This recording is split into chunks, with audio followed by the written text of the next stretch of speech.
आई माझी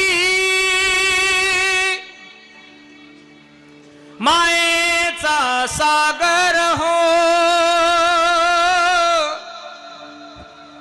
सर्व ग्रामस्थ पाहुणे मंडळी, सामाजिक राजकीय अध्यात्म सहकार शिक्षण कृषी या सर्व क्षेत्रातील मान्यवर मंडळी, कैलासवासी सखुबाई पांडुरंग गाडवे या मातोश्रीबाबत जर सांगायचं झालं तर या मातेला 3 मुलं, त्यामुळे एक मुलगा तानाजी साहेब पांडुरंग गाडवे हे आमच्या आरबी विविध कार्यकारी सोसायटीत त्या ठिकाणी सचिव म्हणून काम पाहतात। त्याचप्रमाणे 2 मुली, सौ सुनंदाताई अनिल तांबोळी व सौ मंगलताई बबन गाडगे। त्याचप्रमाणे या मातेच्या सुनबाई सौ मंदाताई तानाजी गाडवे, त्याचप्रमाणे नातू प्रतीक तानाजी गाडवे, नात प्रतीक्षा तानाजी गाडवे। तानाजी बाबत आणि ताईंबाबत जर सांगायला गेलं तर खऱ्या अर्थानं आपल्या आईची सेवा कशी केली पाहिजे किंवा सुनानी आईची सेवा कशी केली पाहिजे, सासूची सेवा कशी केली पाहिजे, त्या खऱ्या अर्थानं भाऊंकडे पाहिल्याच्या नंतर आमच्या लक्षात येतं। ज्या ज्या वेळी भाऊसाहेबांच्या इकडे आम्ही आमच्या कामाच्या माध्यमातून यायचं, मग सोसायटीतलं काही काम असेल किंवा वैयक्तिक काही काम असेल तर प्रत्येक वेळेस साहेबांना विचारल्याच्या नंतर त्यांचं एकच काम असायचं का थांबा, पहिल्यांदा मला माझ्या आईचं ओळखू द्या, त्यानंतर आपण आपलं काम पाहू। म्हणजे खऱ्या अर्थानं आपल्याला जन्म देणाऱ्या आईचं ज्या पद्धतीने आपल्याला जन्म दिल्याच्या नंतर माता आपले ज्या पद्धतीने पालन पोषण करत असते, आपण लहान असताना जो आपल्याला आपल्या आई म्हणजे आपण लहान असताना दूध प्राशन करण्यापासून अन्न ग्रहण करण्यापासून तर जे आपलं सर्वस्व आपलं आई करत असते, तशा पद्धतीने खऱ्या अर्थानं भाऊसाहेब असतील किंवा आमच्या ताई असतील किंवा त्यांची नातवंड असतील, आईची खऱ्या अर्थाने सेवा केली। मी खरोखर सांगेल का पुत्र हो आईचा गुंडा त्याचा 3 लोकी झेंडा, खऱ्या अर्थाने भाऊसाहेबांनी आईची सेवा केली। या कुटुंबाच्या बाबत सांगायला गेलं तर 7 भावांचं हे कुटुंब, कैलासवासी खंडू मनाजी गाडवे असतील, कैलासवासी पांडुरंग मनाजी गाडवे असतील, कैलासवासी बबन मनाजी गाडवे असतील, कैलासवासी रामचंद्र मनाजी गाडवे असतील, कैलासवासी देवराम मनाजी गाडवे असतील, श्री जनार्दन मनाजी गाडवे असतील, कैलासवासी जयसिंग मनाजी गाडवे असतील, असं भरल्या थोरल्या कुटुंबात या मातेचा विवाह संपन्न झाल्यानंतर एक कौटुंबिक जबाबदारी म्हणून या मातेने आपलं सर्व कुटुंब खऱ्या अर्थानं एक जी आई असते त्या पद्धतीने संपूर्ण कुटुंबाची जबाबदारी आपल्या खांद्यावर घेऊन निश्चितपणे आपल्या मुलांना असेल, आपले दीर असतील, भाया असतील, खऱ्या अर्थानं साथ देण्याचं काम या ठिकाणी केलं। ही माता गेल्याने निश्चित या कुटुंबावर काळाने घाला घातला आणि या कुटुंबाला दुःख होणं साहजिक आहे। आज या 5.5 महिन्याच्या कार्यक्रमानिमित्त आपण सर्वजण या ठिकाणी उपस्थित झाला आहात। मी प्रतिमा पूजन करण्यासाठी ज्या मान्यवरांचा नामोल्लेख करतो त्यांना विनंती आहे आपण पुढे येऊन या ठिकाणी प्रतिमा पूजन करायचं। या असणाऱ्या मातेचे जावई अनिल लिंबाजी तांबोळी, त्याचप्रमाणे बबन नाथा गाडगे, विजय रामचंद्र बेलवते, श्री दिनकर शेठ मोरे, बारकू मारुती थोरात, एकनाथ शेठ टाकळकर, संदेश भाऊ खैरे व विलास शेठ भुसके या सर्व मान्यवरांना मी विनंती करतो आपण पुढे येऊन या मातेच्या प्रतिमेचं पूजन करायचं। श्री अनिल लिंबाजी तांबोळी, श्री बबननाथा गाडगे, श्री विजय रामचंद्र बेलवते, श्री दिनकर शेठ मोरे, श्री बारकू मारुती थोरात, श्री एकनाथ शेठ टाकळकर, श्री संदेश भाऊ खैरे व श्री विलास शेठ भुसके या ठिकाणी ज्ञानेश्वरी पूजन करण्यासाठी मी ज्ञानेश्वर बाबुराव गोडेकर दादांना मी विनंती करतो आपण पुढे येऊन ज्ञानेश्वरीचं पूजन करायचे। तर ज्ञानेश्वरी पूजन संपन्न झालेलं आहे, आपण आपल्या प्रवचन रूपी सेवेला प्रारंभ करावा। या ठिकाणी सर्वांनी महाराज भजन करत असताना टाळ्या वाजून आपण त्या ठिकाणी भजन करायचं।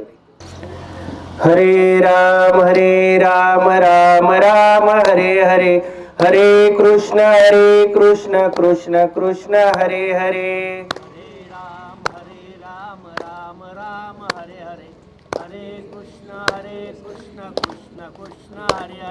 हरे राम राम राम हरे हरे, हरे कृष्ण कृष्ण कृष्ण हरे हरे। हरे राम राम हरे हरे, हरे कृष्ण कृष्ण कृष्ण हरे हरे। हरे राम राम हरे हरे, हरे कृष्ण कृष्ण कृष्ण हरे हरे। हरे राम राम हरे हरे, हरे कृष्ण कृष्ण कृष्ण हरे हरे। हरे राम राम हरे हरे, हरे कृष्ण कृष्ण कृष्ण हरे हरे। हरे राम हरे हरे हरे कृष्ण कृष्ण कृष्ण हरे हरे पुंडलिका वरदा हरी विठ्ठल श्री ज्ञानदेव तुकाराम श्री पंढरीनाथ भगवान की जय माऊली ज्ञानेश्वर महाराज की जय जगद्गुरु तुकाराम महाराज की जय सब संतन की जय। आणि मरणी जया जे आठवे तो तेची गती ते पावे म्हणून सदा स्मरावे मातेची तुआ महायोग पीठे तटे भीमरथ्यम वरम पुंडरीकाय दान्तु मुनीन्द्रे समागत तिष्ठन्तमानन्द कंदम परब्रह्मलिंगम भजे पांडुरंगम गुरुर्ब्रह्मा गुरुर्विष्णु गुरुर्देव महेश्वरा गुरुर साक्षात परब्रह्म तस्मै श्री गुरवे नमः। जयाचा श्री केशरी रंग शोभे दुजा पांढरा पाहता चित्त लोभे तिजा हिरवा शांती देई म्हणाला नमस्कार माझा तिरंगी ध्वजाला मनोजवं मारुततुल्य वेगम जितेंद्रियं बुद्धिमतां वरिष्ठं वातात्मजं वानरयूत मुख्यं श्रीरामदूतं शरणं प्रपद्ये पुंडलिक वरदा हरी विठ्ठल श्री ज्ञानदेव तुकाराम श्री पंढरीनाथ भगवान की जय माऊली ज्ञानेश्वर महाराज की जय जगद्गुरु तुकाराम महाराज की जय। मरणी जाया जे आठवे तो तेची गती ते पावे म्हणून सदा स्मरावे मातेची तुआ। प्रस्तुत प्राप्त प्रसंगी आणि प्राप्त स्थळी प्रवचन रूपी सेवेसाठी निवडलेली जी ओवी आहे ती ग्रंथराज ज्ञानेश्वरी अध्याय क्रमांक 8 आणि या 8व्या अध्यायामधील 74 नंबरची जी ओवी आहे 74 आणि 75 या असणाऱ्या ओवीचा आपण या ठिकाणी काही नैमित्तिक प्रवचनाच्या माध्यमातून आज या ठिकाणी विचार करणार आहोत। ओवी आहे माऊली महावैष्णव ज्ञानोबा यांच्या पवित्र असा जो ग्रंथ आहे तो ज्ञानेश्वरी ग्रंथ आणि या ज्ञानेश्वरी ग्रंथाचा जर बारकाईने आपण विचार केला तर खऱ्या अर्थाने माऊली महावैष्णव ज्ञानोबा यांनी प्रत्येक ओवीमध्ये त्या ठिकाणी असणारा जन्माचा अर्थ आपल्याला या ठिकाणी सांगितलेला आहे। परंतु आजचं जे नैमित्तिक कारण आहे ते प्रवचनाचं स्वर्गीय सकुबाई पांडुरंग गाडवे वय वर्ष 90 असणारे या मातेच्या 5.5 महिन्याच्या कार्यक्रमाच्या निमित्ताने ही सेवा सादर होत असताना खऱ्या अर्थानं माऊली महावैष्णव ज्ञानोबा यांची जी ओवी आहे त्या ओवीचा आपण विचार करत असताना आज या मातेला आपल्यातून जाऊन 5.5 महिने या ठिकाणी परिपूर्ण झालेले आहेत। दुःख होणं स्वाभाविक आहे आणि हिंदू धर्मशास्त्राप्रमाणे आपण त्यांचा हा 5.5 महिन्याचा कार्यक्रम करत असताना 5.5 महिने या माता ज्यावेळेस आपल्याला दिसत नाही त्यावेळेस दुःख खऱ्या अर्थानं होणं हे स्वाभाविक आहे। या मातेच्या पश्चात त्यांचा मुलगा असेल तानाजी शेठ पांडुरंग गाडवे आर्वीचे ते विविध कार्यकारी सेवा सहकारी सोसायटीचे त्या ठिकाणी कार्यरत आहेत। सुनबाई आहे मंदा तानाजी गाडवे नातू प्रतीक तानाजी गाडवे नात असेल प्रतीक्षा तानाजी गाडवे 2 मुली आहेत सौभाग्यवती सुनंदा अनिल तांबोळी सौभाग्यवती मंगल बबन गाडगे आणि 7 भावांचे एक कुटुंब। या 7 भावांच्या कुटुंबामधून खऱ्या अर्थाने ही माता निघून गेलेली आहे। स्वर्गीय खंडू शेठ मनाजी गाडवे असतील स्वर्गीय पांडुरंग शेठ मनाजी गाडवे असतील स्वर्गीय बबन शेठ मनाजी गाडवे असतील स्वर्गीय रामचंद्र शेठ मनाजी गाडवे असतील स्वर्गीय देवराम शेठ मनाजी गाडवे असतील स्वर्गीय जयसिंग शेठ मनाजी गाडवे असतील आणि श्री जनार्दन मनाजी गाडवे असं हे 7 भावांचं कुटुंब आणि या 7 भावांच्या कुटुंबामधून ही माता निघून जाते। खऱ्या अर्थानं भरल्या या गोकुळामधून ज्यावेळेस असणारी ही माता निघून जाते त्यावेळेस दुःख होणं हे स्वाभाविक आहे। मग आपण या हिंदू धर्मशास्त्राप्रमाणे मनुष्य एकदा गेला रे गेला का आपण त्या ठिकाणी अगदी अगरबत्ती लावल्यापासून त्याच्या उशाला आपण समय लावतो।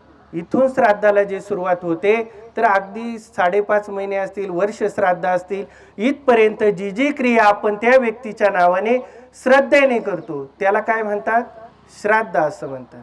मग या श्राद्धाच्या माध्यमातून आपण आज ही प्रवचन रूपी सेवा ठेवली कारण काय आहे या मातेला या प्रवचनाच्या माध्यमातून उत्तरोत्तर अशी त्या ठिकाणी सेवा घडून आपण त्या ठिकाणी पुण्य मिळवून देण्याचा प्रयत्न या ठिकाणी करणार आहोत. माऊली महा वैष्णव ज्ञानोबराय या ओवीचा अर्थ आपल्याला सांगतात, मरणी जाया जे आठवे तो त्याची गती ते पावे, म्हणून सदा स्मरावे मातेची तुवा. अंतकाळाच्या समयामध्ये नवे नवे तर हेही जीवन जगत असताना आपण असणाऱ्या भगवान परमात्म्याचं जर नामचिंतन केलं तर मरण काळामध्ये सुद्धा आपल्याला तेच आठवणार आहे. पहा, एक साधी म्हण आहे आपली, मनी वसे ते स्वप्नी दिसे. आपण ज्याचं उभ्या दिवसामध्ये ज्याचं चिंतन करतो तेच आपल्याला स्वप्नामध्ये येत असतं. मग आपण 40 वर्ष जगलो, 90 वर्ष जगलो, 80 वर्ष जगलो, काय आपण जीवन जगलो, ते जीवन जगत असताना खऱ्या अर्थानं ज्याचं आपण कर्म, जे आपण काम केले तेच मरण काळामध्ये तुम्हाला आठवणार आहे.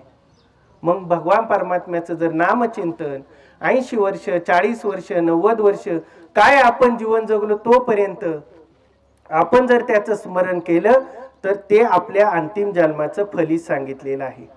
मग आपण हिंदू धर्मशास्त्राप्रमाणे मनुष्य गेल्यानंतर नानाविध प्रकारच्या क्रिया करतो. मग त्यातला आजचा हा 5.5 महिन्याचा कार्यक्रम. मग शास्त्रानुसार 5.5 महिने केले पाहिजे का, नाही केला तर काही तोटा आहे का, काही फायदा आहे का?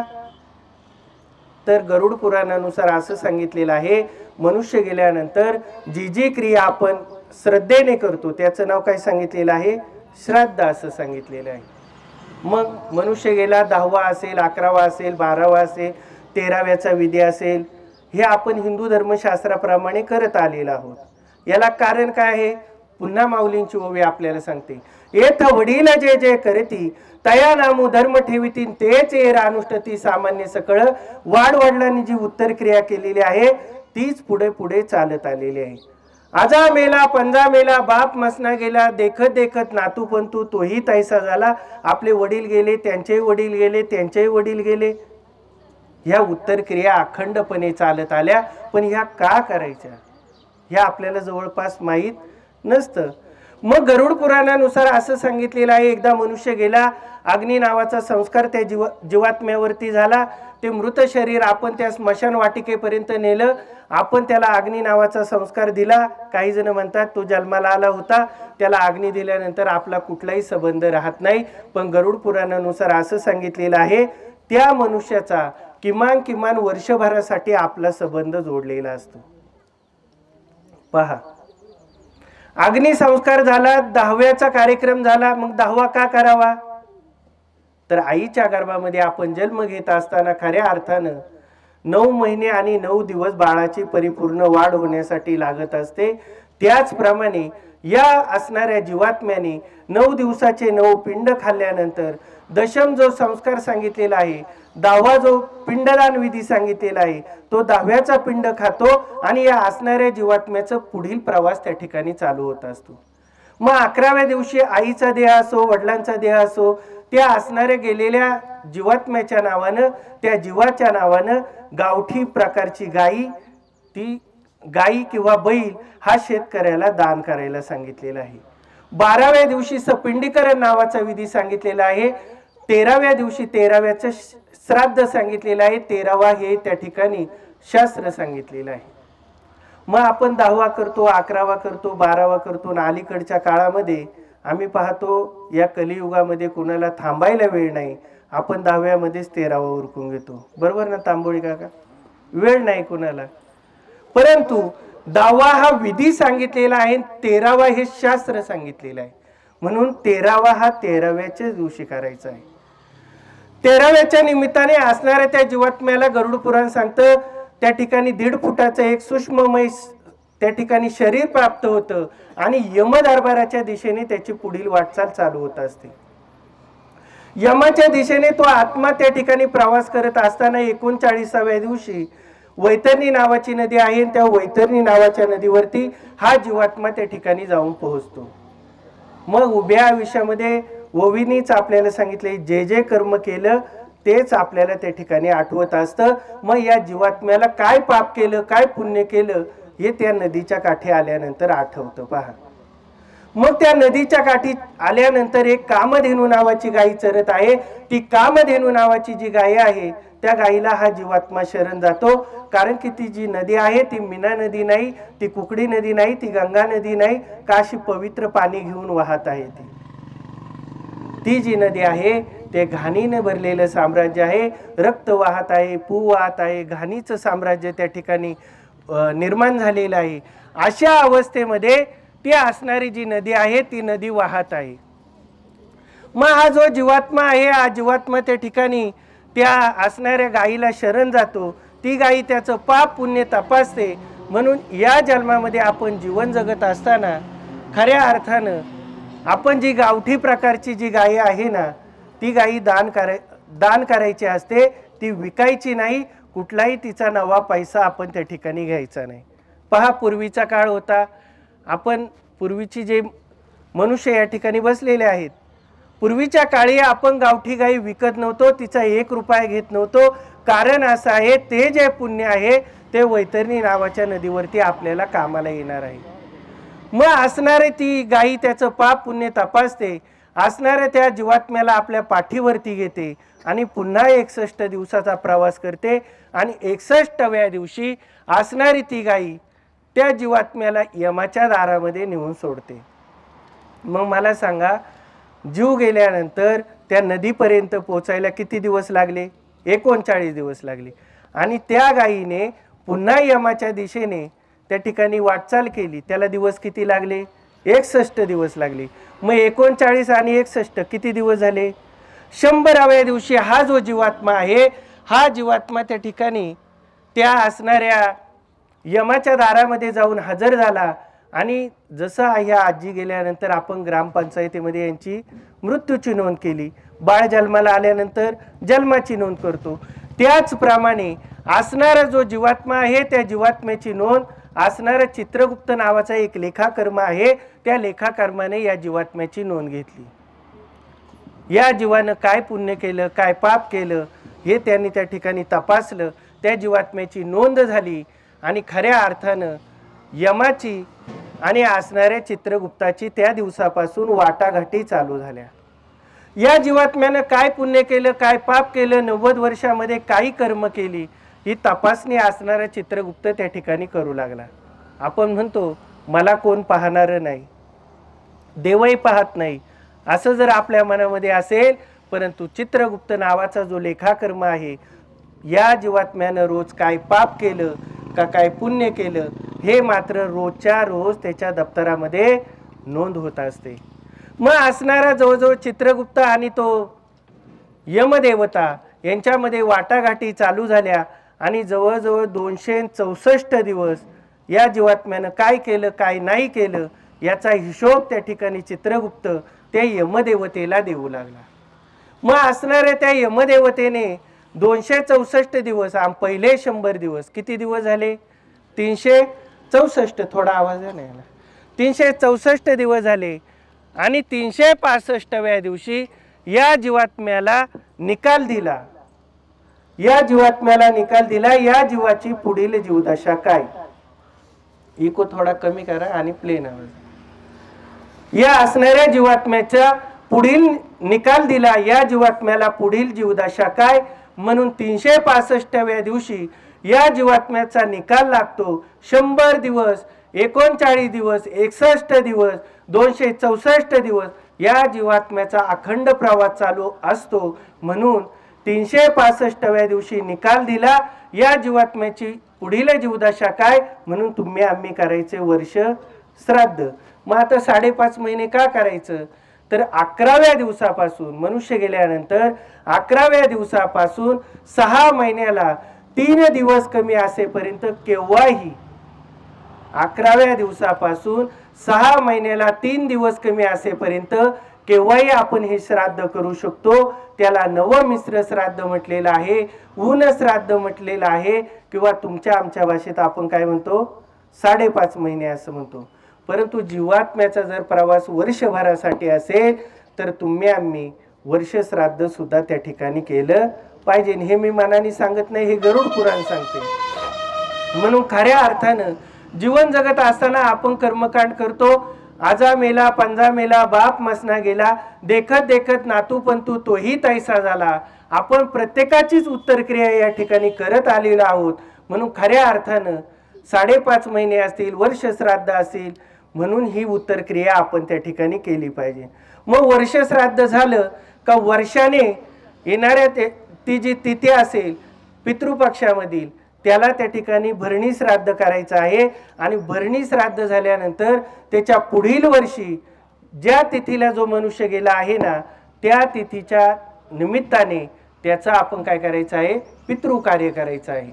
परंतु अलीकडच्या काळात आपण काय करतो, 5.5 महिने करतो, पित्र आली का आपण त्याची लगेच पितृकार्य करतो. पण गरुड पुराणामध्ये सांगितलेले आहे वर्ष श्राद्ध होत नाही तोपर्यंत या जीवाची वासनामय शरीरातून सुटका होत नाही.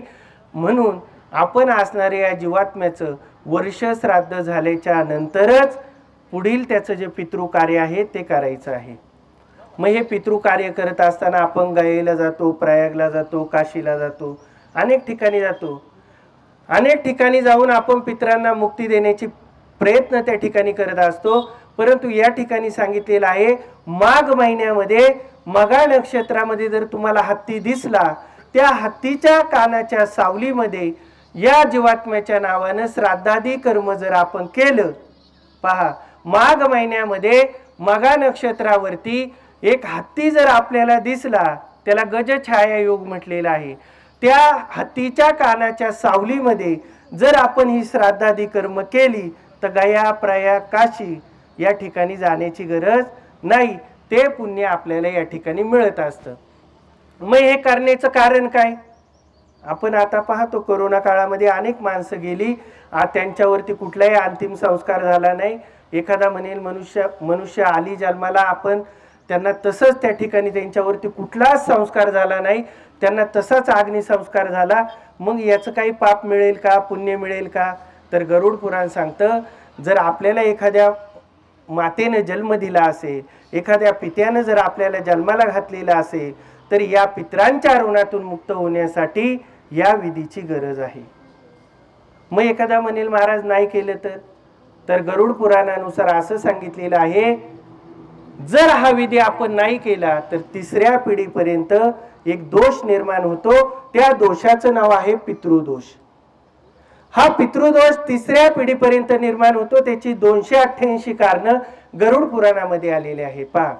पहाटे कावळा आपल्या घरापुढे येऊन ओरडणे, असणारी जी जमीन आहे त्या जमिनीमध्ये पिंपळाचा वृक्ष उगवणे, भावकी गावकीमध्ये न पटणे, एखाद्या कुटुंबामध्ये नाना प्रकारचे वैद्य झाले, हकीम झाले, डॉक्टर झाले, संतती प्राप्ती न होणे, घराघरामध्ये वाद निर्माण होणे, ही अशी 288 कारणं या पितृदोषाची निर्माण होतात.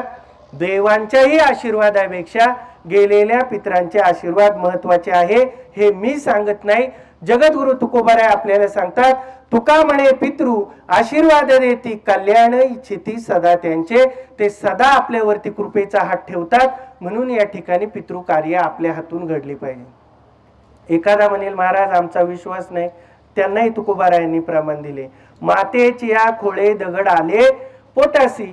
अशा असणाऱ्या महात्म्यांना खऱ्या अर्थानं तुकोबाराय मूर्खतेची उपमा देतात. कारण आपण जन्मामध्ये आल्यानंतर गावकीचं ऋण असेल, भावकीचं ऋण असेल, समाजाचं ऋण असेल आणि असणारे माता पित्यांचं ऋण असेल, हे ऋण आपल्या हातून फिटलं पाहिजे. म्हणून खऱ्या अर्थानं आजचा जो विधी आहे, आजच्या दिवशी ज्या मनुष्याने कुंभ धरलेला आहे, जो पानाडी आहे, त्याने काही नियम पाळायचे आहेत. पहा, आज कुठल्याही पाहुण्याची त्याने वाट पाहायची नाही. आपलं जो अंगण आहे त्या अंगणामध्ये कुठल्याही प्रकारचा सडा असेल, रांगोळी असेल, सुशोभितकरण असेल, ते आजच्या दिवशी करायचं नाही. आज जो पानाडे आहे त्या पानाड्याने हे नियम पाळायचे आहेत. आज गाईच्या दुधाची धार काढायची नाही. जे श्राद्धाचं अन्न आहे ते अन्न सोडून इतर अन्न खायचं नाही. गरुड पुराणानुसार जशी आपण एकादशी धरतो, म्हणजे दुसऱ्या दिवशी आपण पारणं फेडतो, त्याच दिवशी आज जर आपण हे अन्न जर खाल्लेलं असेल तर संध्याकाळी दुसरं अन्न खायचं नाही. त्याच्या दुसऱ्या दिवशी इतर जे घरातील पदार्थ असतील ते आपण त्या ठिकाणी खायचे आहेत. कुठल्याही पाहुण्याचा आदर सत्कार आजच्या दिवशी त्या मनुष्याच्या हाताने करायचा नाही. हे नियम आपल्या जीवनामध्ये पाळायचे आहेत. जी प्रतिमा असेल जी मनुष्याची, त्या मनुष्याला पांढऱ्याच रंगाची फुलं त्या ठिकाणी अर्पण करायला सांगितले आहे. हा गरुड पुराणाचा भाग आपल्या पुढे मांडत असताना खऱ्या अर्थानं कर्मकांड तर तुम्ही आम्ही करतोच, परंतु ही कर्मकांड करत असताना जिवंतपणे आपण आईवडिलांची सेवा आणि मरणोत्तरही सेवा आपल्या हातून घडली पाहिजे. आपण आता या प्रास्ताविकामध्ये ऐकलेलं आहे, जर भाऊसाहेबांना म्हटलं कामावरती काही काम आहे तर पहिलं मातेची सेवा आणि नंतर कामाला प्राधान्य त्या ठिकाणी दिलं जात होतं. मग हेही कर्म करत असताना आपण जीवन जगतो 80 वर्ष 90 वर्ष, परंतु हे जीवन जगत असताना ज्ञानोबारायांची ओवी आपल्याला हेच सांगते, कर्मकांड तर तुम्ही करणारच आहात. हे कर्मकांड करत असताना खऱ्या अर्थाने ज्ञानोबाराय आपल्याला ओवीचा अर्थ सांगतात किंवा हरिपाठामध्ये आपल्याला त्या ठिकाणी सांगतात, ज्ञानदेव सांग झाला हरिपाठम पूर्वे जा वैकुंठ मार्ग सोपा. वैकुंठाला जाण्याचा मार्ग तुम्ही आम्हीच निर्माण करणार आहोत, भगवंत नाही. तू तुझ्या जीवनाचा शिल्पकार आहे. आपणच आपल्या जीवनाचं फलित ठरवत असतो. पहा, एक विधी असतो, मनुष्य गेल्यानंतर महिला मंडळ एक विधी करतात. पहा, अग्नी नावाचा संस्कार झाला का त्या संध्याकाळी एक पिठाची रांगोळी आपण काढतो आणि त्या पिठाच्या रांगोळीवरती आपण पाहत असतो या आजी कुठल्या जन्माला गेल्या, त्याच्यावरती कुठली पावलं उठली, किंवा असणारा नागाचा जन्म आहे का, पक्षाचा जन्म आहे का, सर्प योनी आहे का, मनुष्य योनी आहे का. परंतु प्रवास किती दिवसाचा सांगितलेला आहे? वर्षाचा प्रवास सांगितलेला आहे. मग लगेच अग्निसंस्कार झाला लगेच जन्माला येणार आहेत का? ते अजिबात येणार नाही. परंतु या विधी करत असताना खऱ्या अर्थानं आपण जन्माचं मूळ आणि कुळ शोधण्याचा प्रयत्न करतो, परंतु आपल्या जीवनाचं फलित असं आहे, तूच आहे तुझ्या जीवनाचा शिल्पकार. आपणच पुढचा जन्म आपण ठरवत असतो. तुम्ही म्हणाल कसं काय? आपण जर चांगली कर्म केली तर त्याचं फल सुद्धा आपल्याला चांगलं मिळणार आहे, वाईट कर्म केली तर त्याचं फल आपल्याला वाईट मिळणार आहे. म्हणून ज्ञानदेव सांग झाला हरिपाठम पूर्वे जा वैकुंठ मार्ग सोपा. वैकुंठाला जाण्याचा जो मार्ग आहे तो आपण निर्माण करत असतो. म्हणून जीवन जगत असताना संत महात्मे आपल्याला सांगतात, माय बाप केवळ काशी तेने न जावे तीर्थाशी. आपण नानाविध प्रकारची तीर्थयात्रा करतो. आता प्रयागला बरेच जण जाऊन आलेले आहेत. हरिनाम सप्ताह या ठिकाणी रामनवमीच्या निमित्ताने चालू झालेला आहे. आपण देवदेव करतो, तीर्थयात्रा करतो, परंतु घरातले जे आई वडील आहे ना, त्या घरातल्या आई वडिलांची सेवा आपल्या हातून जर होत नसेल तर हे केलेले तीर्थ व्यर्थ आहेत. हे संत महात्मे तुम्हाला आम्हाला सांगतात. पहा, मग आई असेल, वडील असेल, भाऊ असेल, पत्नी असेल, जो मनुष्य अंथरुणामध्ये खेळून पडलेला आहे, मरणाच्या दारामध्ये आहे, त्याची मरणोत्तर सुद्धा सेवा आपल्या हातून आपण करतो, तशी जन्मोत्तर सेवा सुद्धा आपल्या हातून घडली पाहिजे. आपण फक्त नानाविध प्रकारची तीर्थयात्रा करतो, काशी करतो, पंढरपूर करतो. अरे त्या पंढरीच्या पांडुरंगानेच तुम्हाला दृष्टांत दिलेला आहे. भक्त पुंडलिकासाठी उभा राहिला विठेवरी. त्या भक्त पुंडलिकाने अखंड सेवा आपल्या आई वडिलांची केली आणि मग असणाऱ्या त्या भगवान परमात्म्याला वीट भिरकवली. कार्य पुण्या मातलासी उभे केले विठ्ठलासी. हे सर्व आपल्याला ज्ञात आहे. आई वडिलांच्या सेवेमध्ये रममान झालेल्या पुंडलिकाने वीट भिरकवली आणि त्या भिरकवलेल्या विटेवर भगवान परमात्मा आजही उभा आहे. पहा, त्या भगवान परमात्म्याला आज्ञा केली आहे, हलू नये, चालू नये, सैरा वैरा बोलू नये. त्या असणाऱ्या भगवान परमात्म्याला सांगितलं, जोपर्यंत माझ्या आई वडिलांची सेवा परिपूर्ण होत नाही तोपर्यंत तू हलायचं नाही, चालायचं नाही, बोलायचं नाही. नवे तर ही वीट सुद्धा सोडायची नाही. मग तो भगवान परमात्मा पुंडलिक आई वडिलांच्या सेवेमध्ये रममान आहे आणि सेवा परिपूर्ण होतपर्यंत तो त्या विटेवरती उभा राहिलेला आहे. मग भक्ताची हाक तो भगवान परमात्मा ऐकतो आणि त्या विठेवर युगे 28 उभा राहिलेला आहे. मग तुम्ही आम्ही त्या ठिकाणी शूद्र पामर आहोत.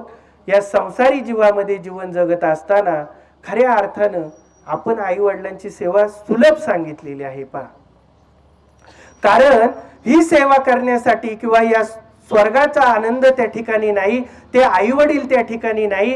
म्हणून स्वर्गीचे अमर इच्छिता ती देवा, मृत्यू लोकी व्हावा जन्म आमा. म्हणून त्या ठिकाणी भगवान परमात्म्याला वाटतं ही सेवा मलाही घडली पाहिजे. म्हणून आदर्श माता या कुटुंबातून निघून जात असताना खऱ्या अर्थानं मातेचं महत्व सांगत असताना भगतसिंग नावाची गोष्ट, भगतसिंग नावाचा महान नेता आपल्याला माहित आहे. पहा, एक क्रांतिकारक आपल्याला माहित आहे. ज्या वेळेस भगतसिंगांना त्या ठिकाणी तुरुंगवास झाला आणि तुरुंगवास झाल्याच्या नंतर असणाऱ्या भगतसिंगांना त्या ठिकाणी उद्या अगदी फाशीची शिक्षा होणार आहे आणि त्याच दिवशी त्याला विचारण्यात आलं, भगतसिंगा सांग तुझी अंतिम इच्छा काय आहे. मग त्या भगतसिंगानं सांगावं, मला माझ्या आईला भेटायचंय. काय सांगितलं? मला माझ्या आईला भेटायचंय. त्या आईला निरोप दिला गेला. भगतसिंग त्या ठिकाणी कारागृहामध्ये आहे. त्या भगतसिंगांची आई त्या ठिकाणी दुसऱ्या दिवशी सकाळी उठली आणि आपल्या मुलाला भेटण्यासाठी त्या असणाऱ्या जेलरच्या सोबत त्या ठिकाणी त्या कारागृहाच्या जवळ आली. जशी जशी ती माता जवळ येत चालली तस तसा असणाऱ्या त्या भगतसिंगांना धाय मोकलून तो भगतसिंग रडतोय. त्या भगतसिंगांच्या डोळ्यामध्ये अश्रू अनावर झाले. असणारा भगतसिंग त्या आईचं स्वरूप जसं जसं डोळ्यासमोर येतंय ना तस तसं धाय मोकलून तो भगतसिंग रडू लागला. आता त्या जेलच्या जवळ आली. असणाऱ्या त्या भगतसिंगांच्या अगदी जवळ गेली. असणाऱ्या त्या कैदेमध्ये असणाऱ्या भगतसिंगांना कधी भेटल असं त्या आईला त्या ठिकाणी झालं आणि असणाऱ्या त्या मातेच्या चरणावरती त्या भगतसिंगांनी त्याच्या अश्रूने जणू काय अभिषेकच घातला होता. पहा, असणारा भगतसिंग धाय मोकलून रडतोय. असणाऱ्या त्या भगतसिंगांचे अश्रू त्या आईच्या चरणावरती पडलेले आहेत. ती महाराष्ट्राची आई आहे. ती ज्ञानोबाराय तुकोबारायांच्या विचाराची आई आहे. ते असणाऱ्या छत्रपतींचा आदर्श मानणारी आई आहे. ती छत्रपती शाहू आंबेडकर फुले यांच्या विचाराची आई आहे. ती आई त्या भगतसिंगांच्या दोन्ही हातांना त्या बाहूंना धरते आणि त्याला उभा करते आणि त्याला सांगते, का रडतो बाळा, का रडतो? उद्या तुला फाशी होणार आहे म्हणून रडतो का? मग असणाऱ्या त्या भगतसिंगांनी म्हणावं, आई मला उद्या फाशी होणार आहे म्हणून नाही ग मी रडत, परंतु मी या उभ्या आयुष्यामध्ये जीवन जगत असताना माझं जे शरीर आहे, माझे जे विचार आहे, माझी जी कृती आहे ती या महाराष्ट्राच्या मातीला असेल, भारतभूच्या मातीला असेल, ती अर्पण केली. उभ्या आयुष्यामध्ये तुझी सेवा करता आली नाही याचं दुःख माझ्या मनामध्ये आहे ना, म्हणून मला रडू येते.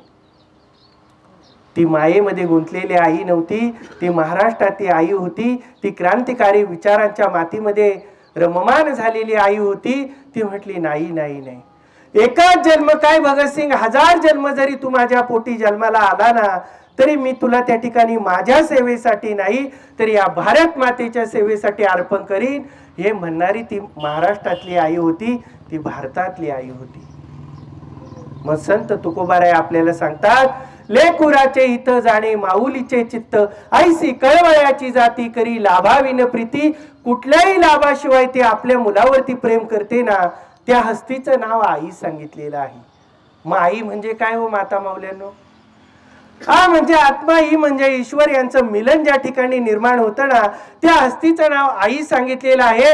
अशीच एक आई होती, क्रांतिकारी विचाराची आई होती. आणि तुकोबाराय आपल्याला सांगतात, ही माता आपल्या मुलासाठी किती प्रयत्नशील असते. पहा, लहानपणी आपला पती गेल्याच्या नंतर छोटासा मुलगा होता आणि त्या छोट्याशा मुलाला त्या ठिकाणी शाळेमध्ये घालून आदर्श निर्माण करणारी ती माता होती. परंतु ती माता एका डोळ्याने आंधळी सांगितलेली आहे.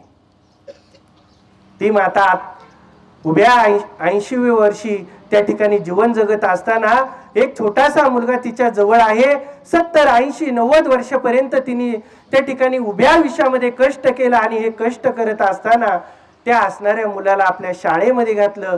9वीचं वर्ष त्या ठिकाणी परिपूर्ण झालं. 10वीच्या वर्षामध्ये तो मुलगा आता प्रवेश करतोय आणि 10वीच्या वर्षामध्ये प्रवेश करत असताना खऱ्या अर्थानं पालक सभा आयोजित केली होती आणि त्या पालक सभेच्या निमित्ताने एक पत्र त्या मातेला घरी आलं. असणारा मुलगा आईला शाळेमध्ये येऊन देत नाही, कारण की आई एका डोळ्याने आंधळे आहे आणि त्या असणाऱ्या आईला त्या ठिकाणी लहान मुलं त्या मुलाला चिडवायची, आंधळ्या आईचा मुलगा, आंधळ्या आईचा मुलगा, आंधळ्या आईचा मुलगा. त्या मुलाच्या कानावरती शब्द पडले, त्या मुलाला आईबद्दल तिरस्कार वाटू लागला. म्हणून खऱ्या अर्थानं तो मुलगा आईला म्हणायचा, आई आजपासून तू शाळेमध्ये यायचं नाही. मग आई त्या ठिकाणी लेकुराचे हित जाणे माऊलीचे चित्त. बाळू रोज शाळेमध्ये जायचा. भरधाव असा रस्ता त्या ठिकाणी वाहत होता आणि आई रोज त्या रस्त्याची नजर त्या ठिकाणी ठेवायची. बाळू एकदा तो रस्ता ओलांडून पलीकडे गेला रे गेला का मग आई रोज आपल्या घरी यायची.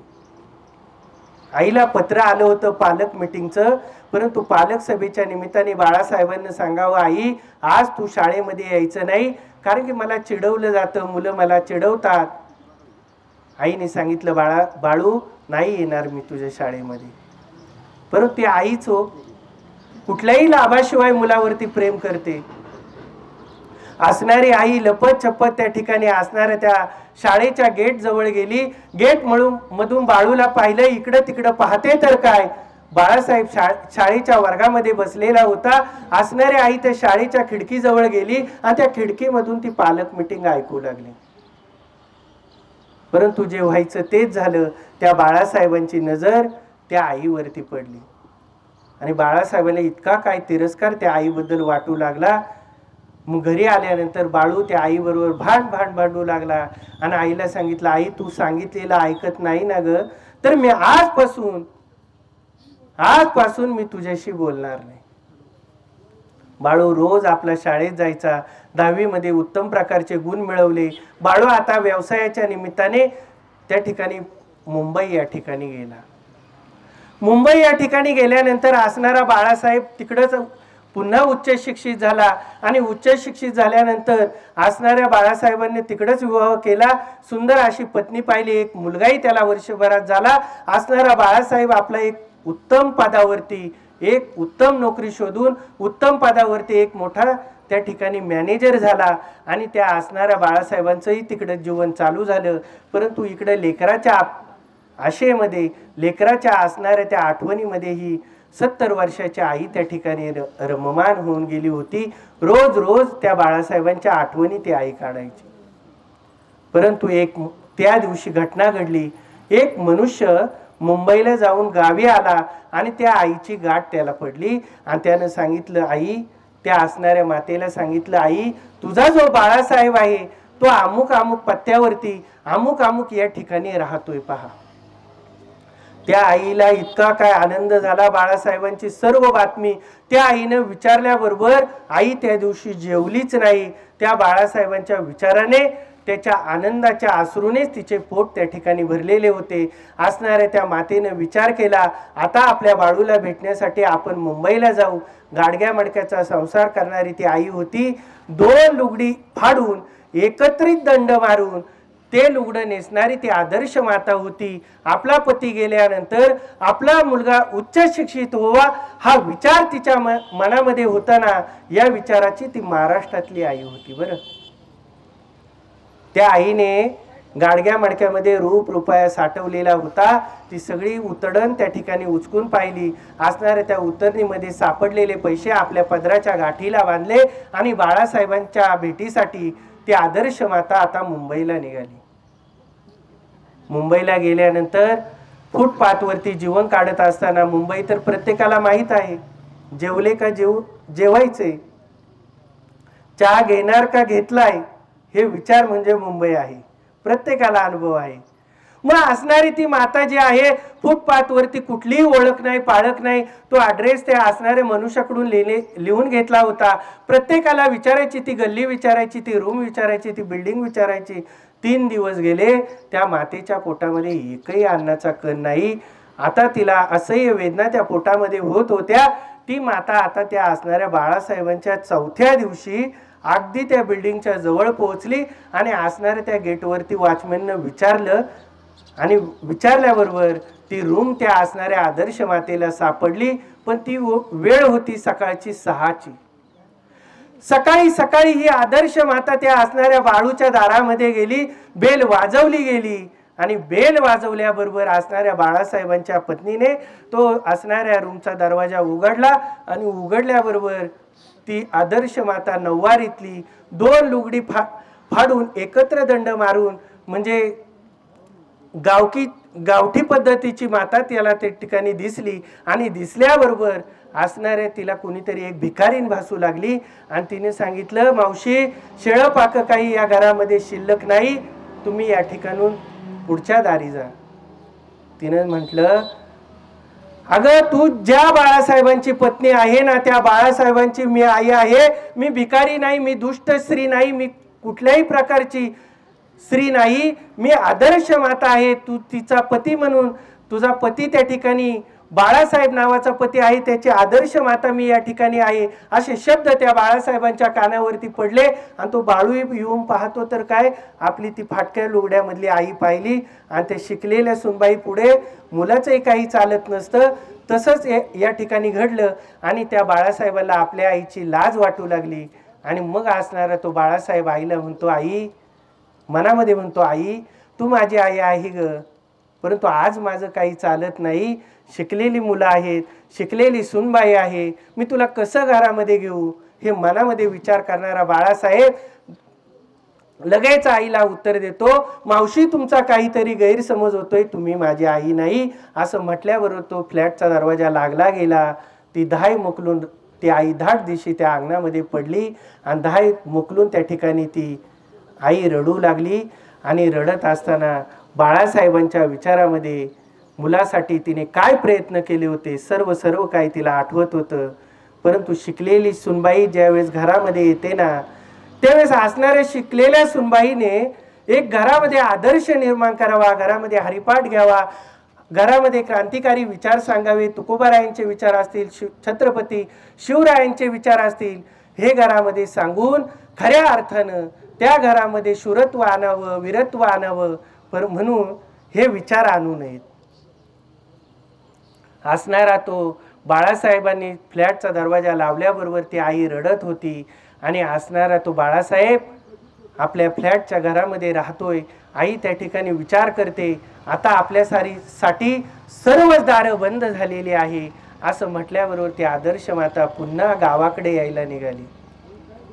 परंतु गावाकडे आली आणि गावाकडे येत असताना पुन्हा त्या ठिकाणी असह्य वेदना, पोटामध्ये भूक आहे, बाळासाहेबांची आठवण आहे. आता आईला दुसरं काहीच त्या ठिकाणी लागत नव्हतं. त्या आईने अन्न पाण्याचा त्याग केला आणि असणाऱ्या मुलाच्या आठवणीमध्ये देहाचा त्याग करत असताना गावकीने भावकीने असणाऱ्या त्या नातेवाईकांनी बाळासाहेबांना मेल, ट्विटर अनेक नानाविध प्रकारची पत्र पाठवली, मेसेज केले, परंतु बाळासाहेब आईच्या त्या भेटीसाठी सुद्धा गावी आला नाही आणि ती आदर्श माता त्या ठिकाणी मरण पावली. असणाऱ्या गावकी भावकीने त्या आईचा अंतिम संस्कार केला आणि अंतिम संस्कार झाल्याच्या नंतर बरेच दिवस झाले आणि कुणी असो कर्मभूमी आणि जन्मभूमी ही कुणाला चुकत नाही. अगदी आपण APJ अब्दुल कलाम जरी पाहिले तर त्या अंतिम संस्कार हा त्यांच्या गावीच करावा लागला. म्हणून जन्मभूमी कर्मभूमी कुठेही आपण देशाच्या पाठीवरती गेलो तर मरायला मात्र किंवा अंतिम संस्कार मात्र आपल्या मातीतच आपण करत असतो.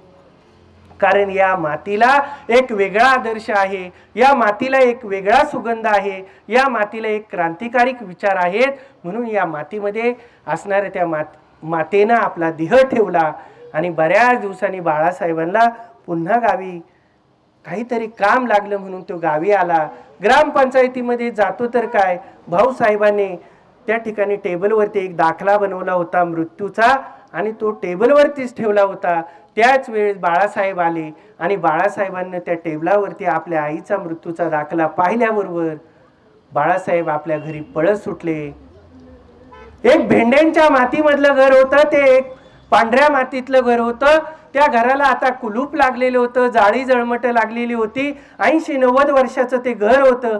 त्या घराच्या जवळ हा बाळासाहेब गेला, जाळी जळमट बाजूला काढू लागला आणि आता त्याला मात्र खऱ्या अर्थानं आईची आठवण होऊ लागली होती. बरं, म्हणून जीवन जगत असताना वेळ निघून जाण्याच्या अगोदर माणसानं सावध झालं पाहिजे. वेळ निघून गेल्याच्या नंतर आपण जीवनामध्ये सावध होतो, परंतु त्याला कुठलाही अर्थ उरलेला नसतो. आणि मग बाळासाहेब ते कुलूप तोडतो, आतमध्ये जातो. आतमध्ये गेल्याच्या नंतर विचार करतो आणि आपल्या आईच्या आठवणीमध्ये रडू लागतो. एक लाकडी दांडी त्या घरामध्ये टांगलेली होती. त्या दांडीवरती एक नऊवारी लुगडं पाहिलं. ते लुगडं आपल्या उराशी कावटाळून आईची आठवण बाळासाहेबांना येऊ लागली. बाळासाहेबांनी ते लुगडं आपल्या हृदयाशी धरलं. बाळासाहेब आईच्या आठवणीमध्ये इतका काय रडतोय. त्या सारवलेल्या भिंतीमध्ये आईच्या हाताचा सुगंध त्याला दरवाळू लागला. असणाऱ्या आईच्या त्या हाताच्या सुगंधाच्या, त्या मातीच्या सुवासामध्ये तो त्या असणाऱ्या भिंतींचेच मुके घेऊ लागला. महाराज, वेळ राहिली होती का? वेळ निघून गेली होती. पश्चातापाशिवाय दुसरं त्या बाळासाहेबांच्या जीवनामध्ये काहीच शिल्लक राहिलेलं नव्हतं. त्याला एक लाकडी पेटी दिसली. ती हडपा पेटी पाहिल्याबरोबर तिथे एक चिठ्ठी लिहिलेली होती. ती चिठ्ठी त्या बाळासाहेबांना हातामध्ये घेतली आणि त्या असणाऱ्या बाळासाहेबांना ती चिठ्ठी उचकून पाहिली तर आतमध्ये काही जणू काही त्या मातेने अश्रूनेच एक अक्षर आपल्या अश्रूनेच जणू काही कोरलेलं होतं. बाळासाहेबांनी ती चिठ्ठी पाहिल्याबरोबर पहिल्या ओळीमध्ये लिहिलं होतं, बाळू, तू मला त्या ठिकाणी आदर्श माता जीवन जगत असताना बाळासाहेब आंधळ्या आईचा मुलगा म्हणून तुला चिडवलं जायचं ना रे. आज त्याचं कारण मी तुला सांगते. मग असणाऱ्या बाळासाहेबांसाठी त्या आईने 3-4 ओळी लिहिलेल्या होत्या. पहिल्या ओळीमध्ये लिहिलं होतं, बाळू, आंधळ्या आईचा मुलगा म्हणून तुला चिडवलं जायचं ना रे. त्याचं कारण मी आज तुला सांगते. तू लहानपणी खेळत होता आणि खेळत असताना खऱ्या अर्थानं चेंडू फळीचा खेळ होता आणि चेंडू फळीच्या खेळामध्ये तुझ्या डोळ्याला त्या ठिकाणी तो जो चेंडू आहे तो लागला आणि लागल्याबरोबर तुला हॉस्पिटलमध्ये नेल्याच्या नंतर डॉक्टरने सांगितलं 12 तासाच्या आतमध्ये याला फक्त एकच डोळा मॅच होऊ शकतो, तो फक्त या आदर्श मातेचा, या आईचा. म्हणून मी माझा एक डोळा तुला अर्पण केला होता. मग मी दिसायला खूप सुंदर होते, गोरी होती, गोमटी होते, परंतु माझं हे सौंदर्य जगाला दाखवून मला काय फायदा आहे. परंतु माझ्या डोळ्याने हा चंद्र सूर्य असेपर्यंत बाळासाहेब तू माझ्या डोळ्याने जगाचं सौंदर्य पाहशील ना. हे पहिल्या ओळीमध्ये त्या आदर्श मातेने लिहिलं होतं. दुसऱ्या ओळीमध्ये लिहिलं होतं, बाळा, तुझा एक छोटासा मुलगा मी पाहिला, इतका माझा नातू पाहिल्याबरोबर मला आनंद झाला. आणि त्या बाळासाठी मी एक आदर्श मातेने एक कुंची विणलेली होती, एक टोपडं विणलेलं होतं. ते टोपडं द्यायला मात्र तू त्या बाळाला विसरू नको. तिसऱ्या ओळीमध्ये लिहिलेलं होतं, मी नऊवारी परिधान करत होते. एक नवी कोर साडी माझ्या भावानं मला दिवाळी सणाच्या निमित्तानं दिली होती. ती मी अजूनपर्यंत त्याची घडी मोडलेली नाही. आणि आजकालचा जो ट्रेन आहे, कुठलाही सण आला तर एक आजकालच्या ज्या मुली आहेत त्या नऊवारी परिधान करतात. मग माझी आदर्श जी सून आहे त्या आदर्श सुनेने मला भिकारी म्हणून हिणवलं, चिडवलं. परंतु बाळा, मी कुठल्याही प्रकारची दुःखी नाही. ती नऊवारी साडीही द्यायला तू विसरू नको. हे कुठल्याही लाभाशिवाय प्रेम करते. त्या हस्तीचं नाव आई सांगितलेलं आहे. दृष्टांत संपला. आपल्याही जीवनामध्ये हीच परिस्थिती निर्माण होते, वेगळं कुठलंच नसतं. आई गेल्यानंतर दुःख आपल्या जीवाला होत असतं, पण खऱ्या अर्थानं जिवंतपणी सेवा करत असताना आपल्याला त्या ठिकाणी आई नको वाटते, बाप नको वाटतो. आपण आदर्श असणाऱ्या माता पित्यांना आपण आजकाल पाहतो, शिकलेली जी मंडळी आहेत ती वृद्धाश्रमामध्ये त्या ठिकाणी आपण ठेवतो. एक आदर्श माता वृद्धाश्रमामध्ये होती आणि उभ्या आयुष्यामध्ये शिक्षणामध्ये ज्ञानदानाचं काम केलं. उत्तरोत्तर सेवा करण्याची वेळ आली. माता जागेवरती पडून आहे. त्यावेळेस असणाऱ्या मुलाने तिला वृद्धाश्रमामध्ये ठेवलं आणि वृद्धाश्रमामध्ये आई अगदी पार जाण्याच्या अवस्थेमध्ये आहे. आईचा निरोप त्या ठिकाणी मुलापर्यंत पोहोचला आणि त्या असणाऱ्या आईने एक निरोप दिला. अरे, त्या मुलालाही म्हटली, बाळू, या असणाऱ्या वृद्धाश्रमामध्ये तू काय कर, एक फॅन बसव. कारण असं आहे, या ठिकाणी आईला तो म्हणू लागला, आई, आज तू जाते का काय अशी अवस्था आहे. तुला मी या ठिकाणी ठेवून जवळजवळ 1-2 वर्ष झालं आणि तू आजच का म्हणते फॅन बसव.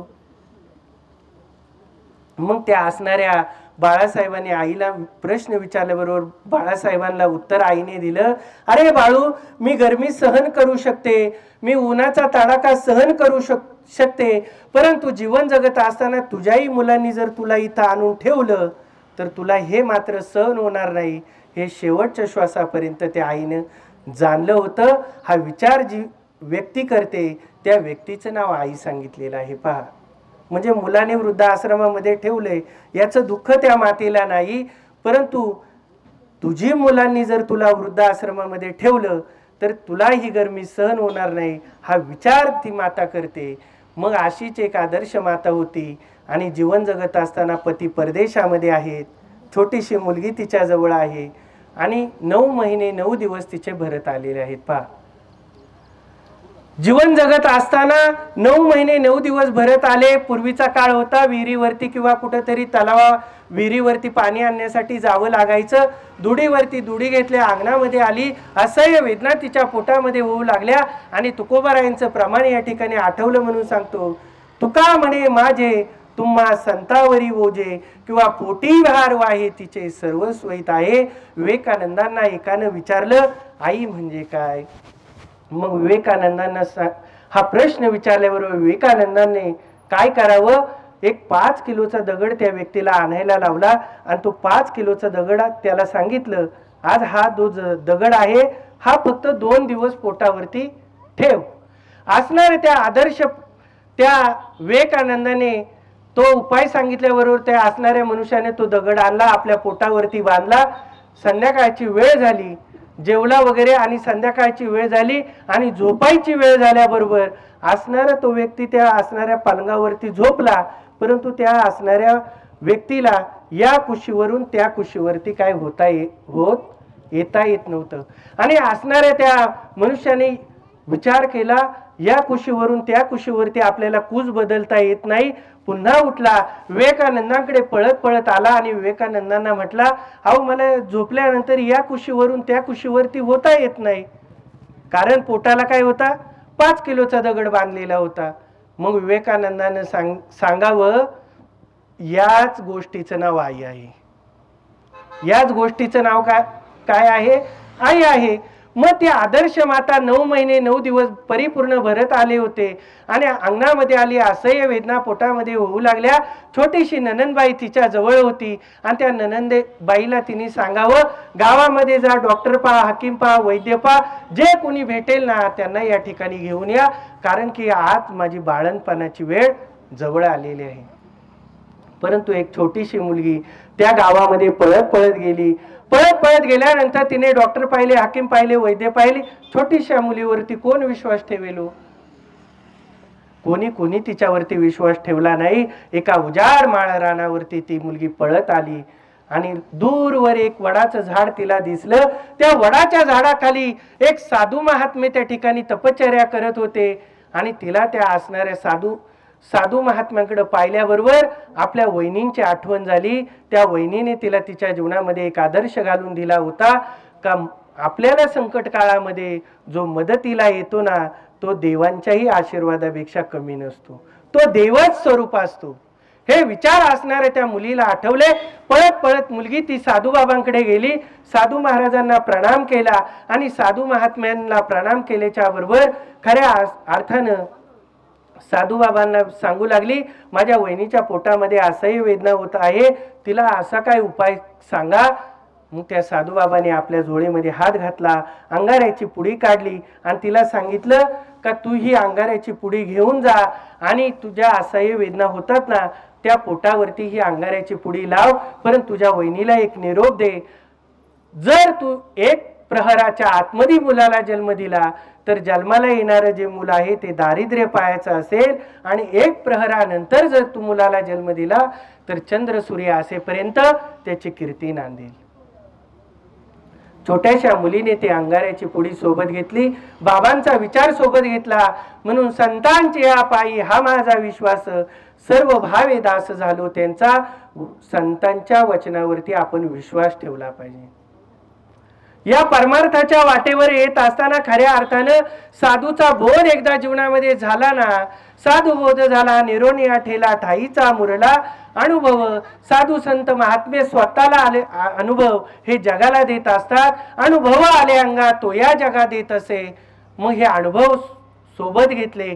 छोटीशी मुलगी खेळत बागडत ती आपल्या वहिनींच्या जवळ गेली आणि जवळ जाऊन पाहते तर काय, ती गडबडा लोळत होती. बाळणपणाचा कालावधी जवळ आलेला होता आणि 1 प्रहराचा कालावधी सांगितलेला होता.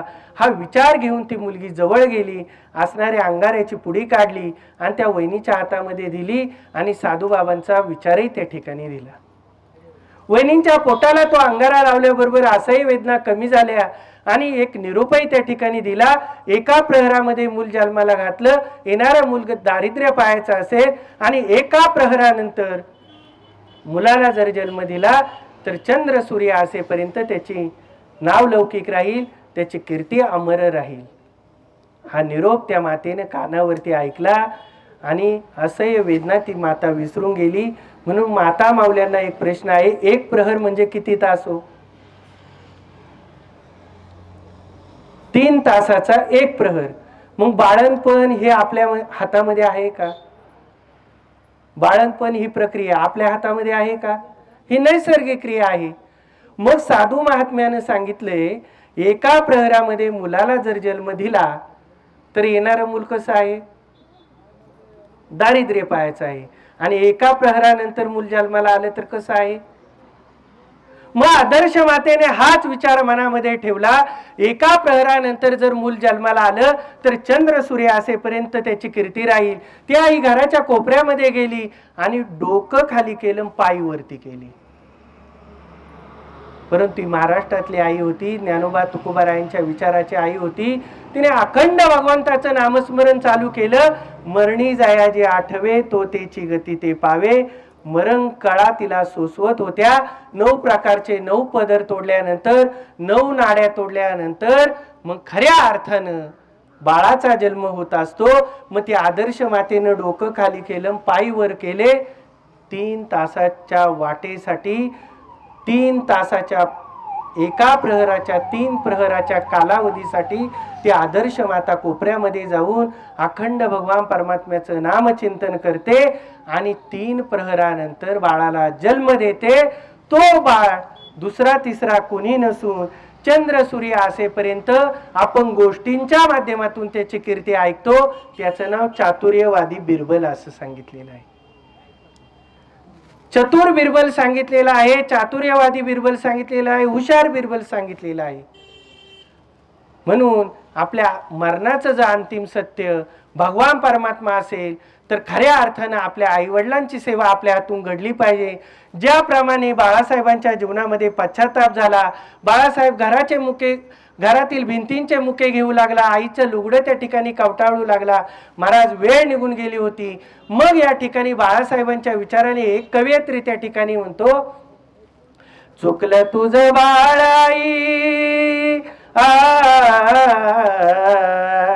आता बाळासाहेब रडू लागलेला आहे आणि आईची माफी मागून रडू लागलेला आहे, परंतु वेळ निघून गेलेली आहे. पहा, चुकली रडत दाई दाई ग, रडत दाई दाई ग, ये ना माझी आई, तू ये ना माझी आई, ये ना माझी आई, तू ये ना माझी आई. 9 मासाचा गोळा तू ग पोटी वाढविला, हाताचा पाळणा नेत्राचा दिवा केला, वासराला सोडून कुठे,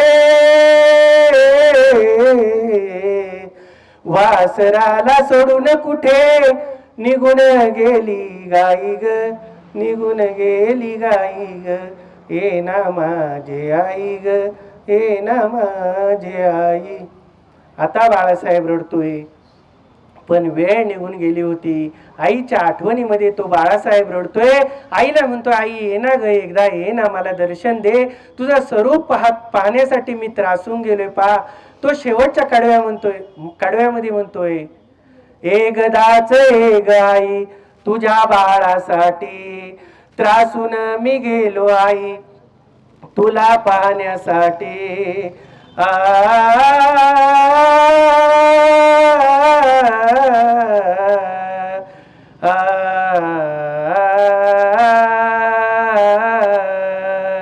वासराला सोडून कुठे निघून गेली गाई ग, निघून गेली गाई ग, ये ना माझी आई, तू ये ना माझी आई, ये ना माझी आई, तू ये ना माझी आई.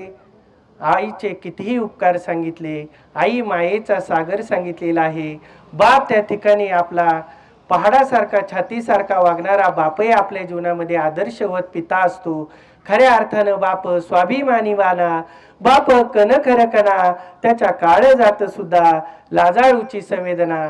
पण त्या कणखर बापाच्या मागे जे आदर्श माता उभी असते, म्हणून त्या बापालाही लढण्यासाठी बळ येत असतं.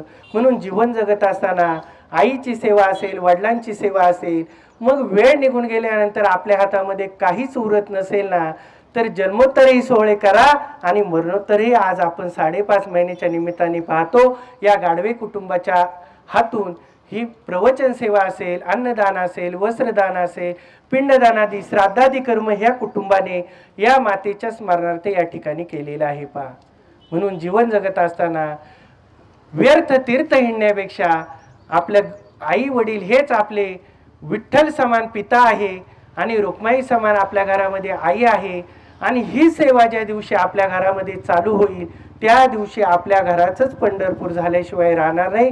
म्हणून अखेरची श्रद्धांजली अर्पण करत असताना एक कवयित्री त्या ठिकाणी म्हणतो, पहा, आज मायेची सावली गेली आम्हाला सोडून, एकाएकी आधी हवा,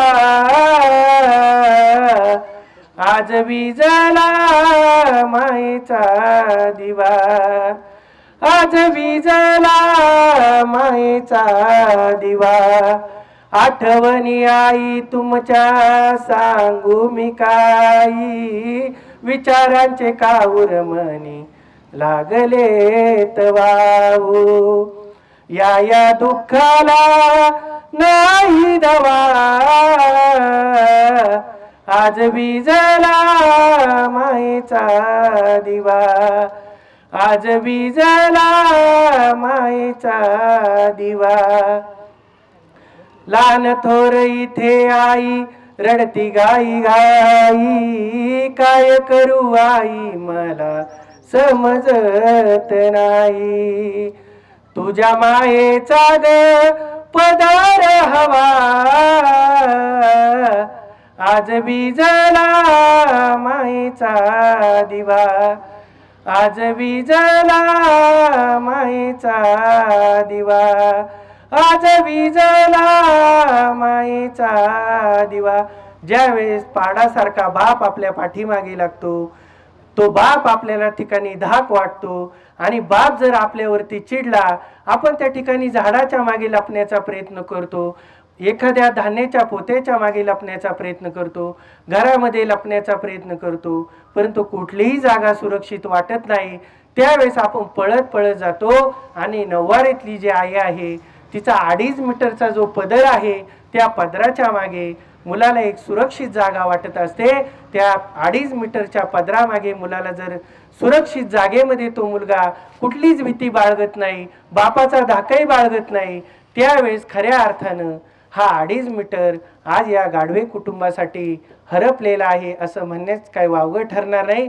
म्हणून ही झालेली सेवा या मातेच्या स्मरणार्थ अन्नदान, पिंडदान, श्राद्धादी कर्म असतील, हे करून हे पुण्य मिळवून देण्याचा प्रयत्न स्वर्गीय सखुबाई पांडुरंग गाढवे यांना या ठिकाणी केलेला आहे.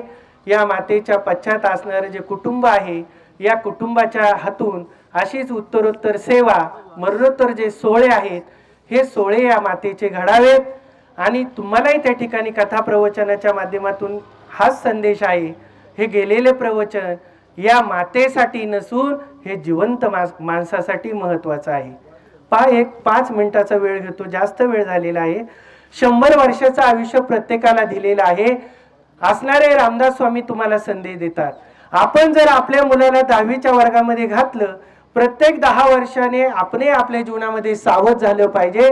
कारण रामदास स्वामी सांगतात, जर आपण आपल्या मुलाला 10वीचा वर्गात असेल आणि त्या मुलाला आपण त्या ठिकाणी म्हणतो पहा TV पाहू नको, क्रिकेट खेळायला जाऊ नको, मित्रांमध्ये फिरू नको का, ते वर्ष त्याच्यासाठी महत्त्वाचं असतं. अगदी आपण घरातली TV सुद्धा बंद करत असतो. मग ते 10वीचं वर्ष जसं जीवनामध्ये महत्त्वाचं आहे, तसं रामदास स्वामी म्हणतात प्रत्येकाने आपल्या जीवनामध्ये किमान 10 वर्षाने तरी जीवनामध्ये सावध झालं पाहिजे. रामदास स्वामी सांगतात पहा, 10 वर्ष बालपण 20 वर्ष तारुण्य, अंगी भरला मदन मग कायचा नारायण, सावध सावधान मुखी जपा राम नाम. 10 वर्ष बालपण 20 वर्ष तारुण्य, अंगी भरला मदन मग कायचा नारायण.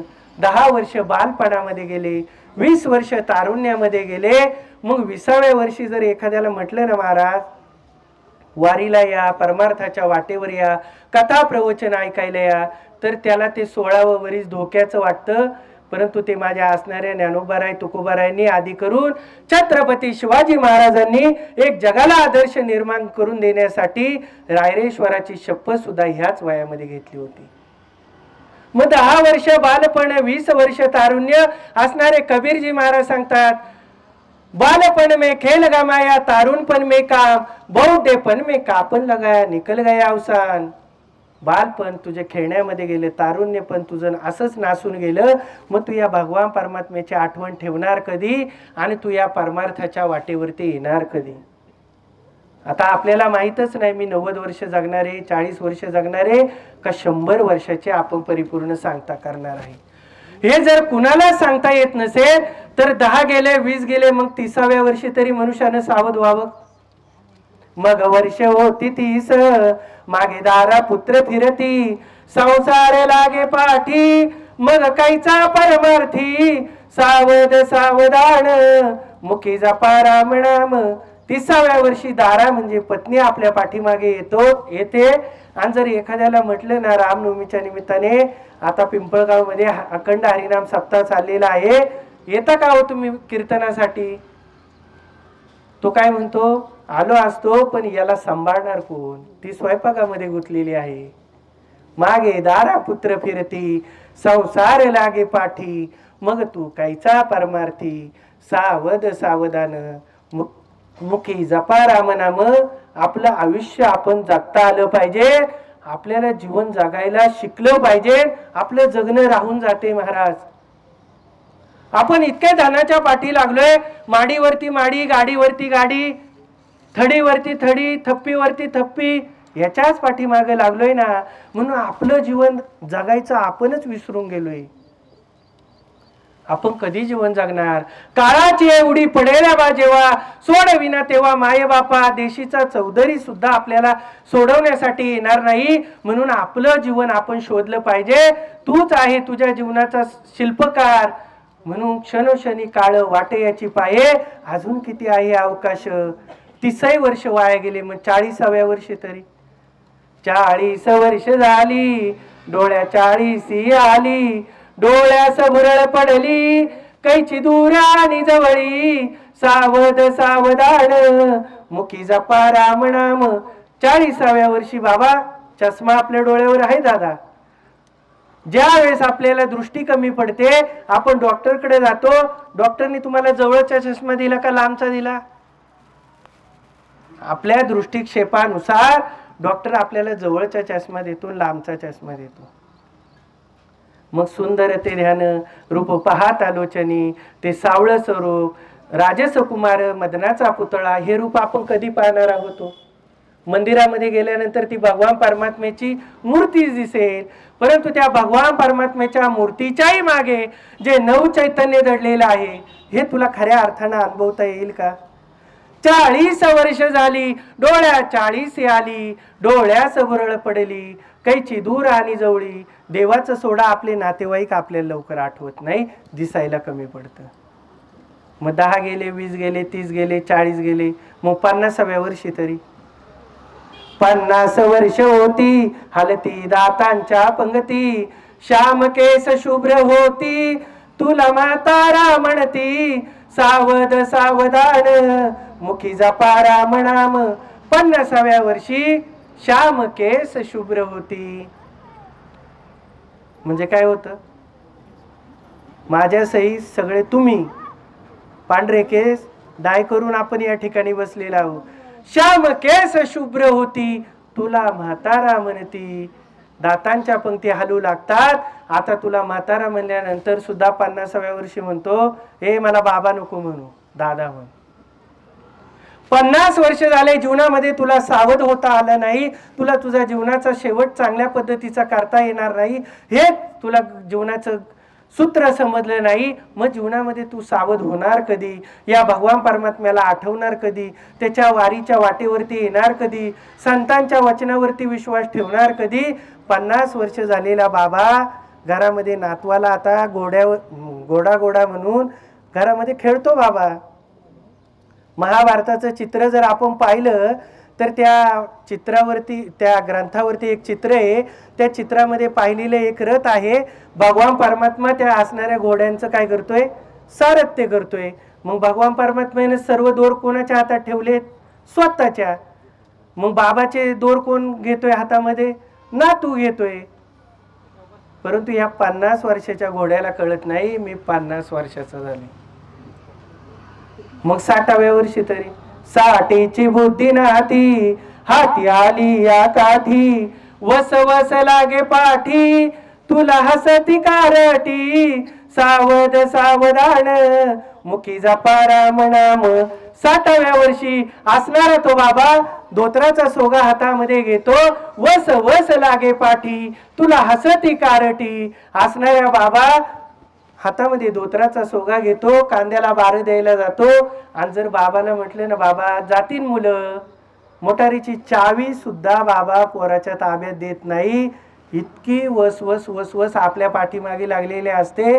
मग बाबाच्या डोक्यामध्ये धन गोळा करण्याच्या नादामध्ये धन जोडीले कोट्यान कोटी संगे ना लंगोटी. एक बाबा मरण काळामध्ये जवळ आले आणि आता मरणार. 4 मुलं बाबांना होती. पटापट आपण दृष्टांत घेऊ, वेळ खूप झालेला आहे. आणि असणारी ती 4ही मुलं एकत्र आली आणि त्या असणाऱ्या मुलांनी विचार केला, बाबांचा मरण काळ जवळ आलाय. उभ्या आयुष्यामध्ये बाबांनी धनच गोळा केले. मग असणारी शिकलेली सुनबाई त्या घरामध्ये होती. धान्यांची पोती बाबांनीच गोळा केलेली होती. मग असणाऱ्या सुनबाईने ते धान्याचं पोतं उसवलं आणि बळबळ बळबळ धान्य खाली गळू लागलं. आता ज्यानं ज्याचं स्मरण केलंय तीच ओवी मी आज घेतलेली आहे, त्याचं स्मरण मरण काळात होणार आहे. मग बाबानं उभे आयुष्य कशाचं स्मरण केलं होतं, धान्याचं स्मरण केलं होतं. धान्य गळत होतं.